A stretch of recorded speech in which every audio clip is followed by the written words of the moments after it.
Hello guys, Creighton here again. I'm going to be making another video here showing you tanking rotation as well as pre-boss buffs, because I feel like my last video didn't touch on that enough.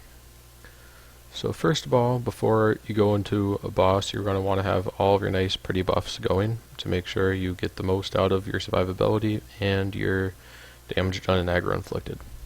So first of all, up here I have my house-made buffs. I go for the physical attack and crit ones because, well, physical attack, not crit. I didn't get crit this time, but that will increase your naturally low P attack, so you can do more damage and generate more aggro than the HP, physical attack, and defense guild buffs. You also want to summon your pet, so you can get all those nice pretty buffs too. You have your house-made Scarlet Love buff. You click that, and that's 5% physical defense. What a lot of people don't know is if you use the second one, they stack, and you can get up to 5.3, but if you use another one, it's still going to stay at 5.3. Use your hero potion, which increases your attributes by 20%. That's why you want to stack as much stamina as you can, because it increases your stamina by 20%, which each point of stamina gives 5 points of HP and 3 points of physical defense. So that's 20% there. I have wedding food, which is just like a nice little extra thing to have that gives a little tiny buff. Oh, why are you attacking me? Go away. And other wedding food. This one gives an increase in strength and dexterity, and this one gives an increase in basic attributes by 2%. Then you want defense food to increase your defense, assuming you have high HP. Note that the defense food in grassland, the HP food, do not stack. They will override each other. Now I'll assume that you have Grace of Life if you have a priest in party, and that does not stack with Touch of the Unicorn. So I'll use Touch of the Unicorn here. Grace of Life does not give you as much HP as Touch of the Unicorn, but it lasts for 30 minutes versus 3 minutes, so I usually go with Grace of Life whenever there's a priest in the instance. And you want Amplified Attack or the Awakening of the Wild, which is from the Druid Healer in your party. That will increase your physical attack by like 6% plus a flat number. So, am I missing anything? Oh yes, you want Enhanced Armor. Make sure that's up. That is 62% physical defense. That's a lot you would be missing. So go down my defense, and yeah, that's everything that's going. Now, my defense is naturally high, so that's why I buff up that high.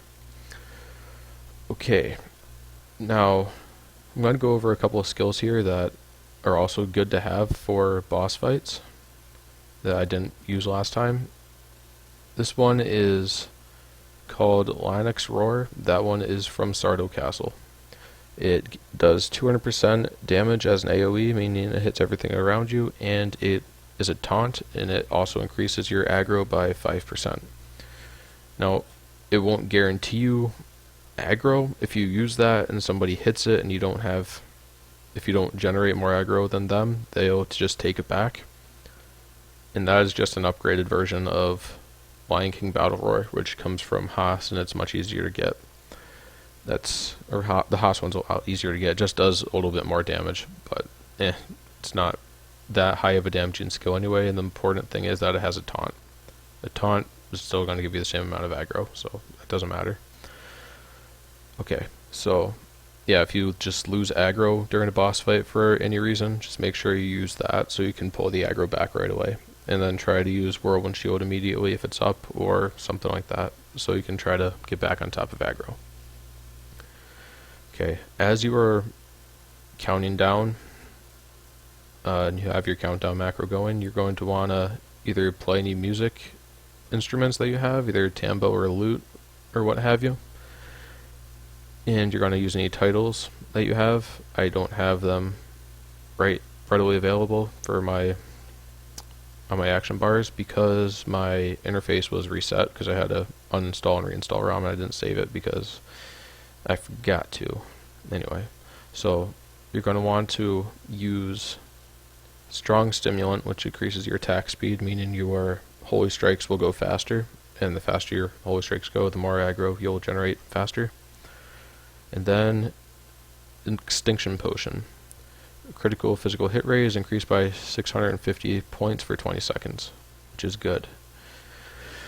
And you're going to want to pop this almost immediately before you run into the boss because it only lasts for 15 seconds. That is, increases your strength and damage dealt by, or light damage dealt, but your holy strike is light damage. And yeah, so is Truth Shield Bash, and so is Whirlwind Shield. So yeah, all your damage is light damage anyway, so yeah, pop that, and it'll increase your damage. What else am I missing? Okay. Shield of Discipline. All these skills I'm going over are Knight General skills, or, well, not Knight General, but like, Knight Warrior specific or Knight Priest specific, so all classes are going to have that skill if they're Knights. So pop that, because it reduces the damage that you receive by 63%. That is huge when you're in a boss fight, because that's a lot less damage you take, and it's a lot easier on the healer. Now for Knight Warriors, when you go in, you also want to use Berserk. Use a Rage Pot to generate your Rage, then Berserk to increase your attack, Quick Reflexes to increase your parry rate and your critical hit rate, and then use Shield of Discipline, because you do not want to have Berserk running without Shield of Discipline because it reduces your defense by 36%. But Shield of Discipline, the damage reduction basically nullifies that.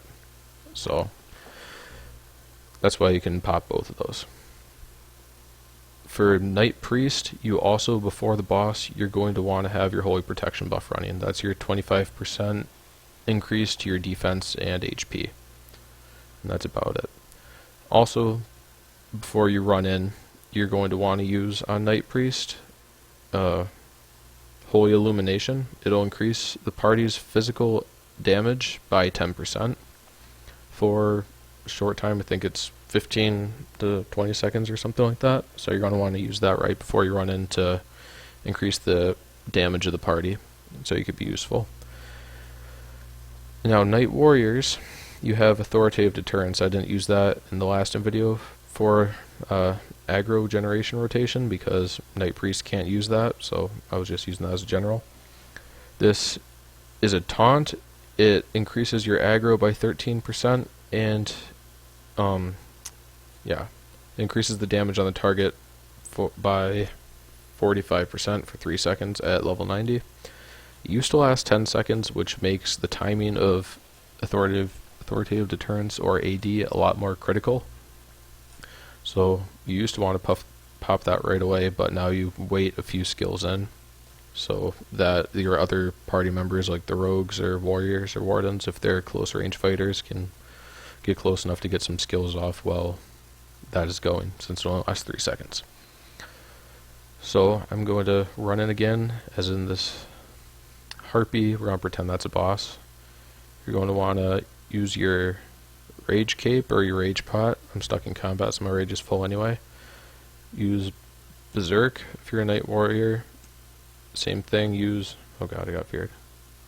Quick Reflexes, Shield of Discipline, Extinction Potion, Strong Stimulant, Holy Strength, and I use Hall of Dead Heroes while running in because that makes me get there faster. And as you're running in, also pop Holy Power Explosion. Start Threaten, Whirlwind Shield, Truth Shield Bash, AD, Holy Strike, Whirlwind Shield, missed Threaten that time, Holy Strike, Threaten, yeah, this bug was furying me, but yeah, you want to make sure that you use AD in there somewhere, but yeah, otherwise it's the same rotation as I showed before. So I hope this was a little bit more helpful, and I'll upload this one too.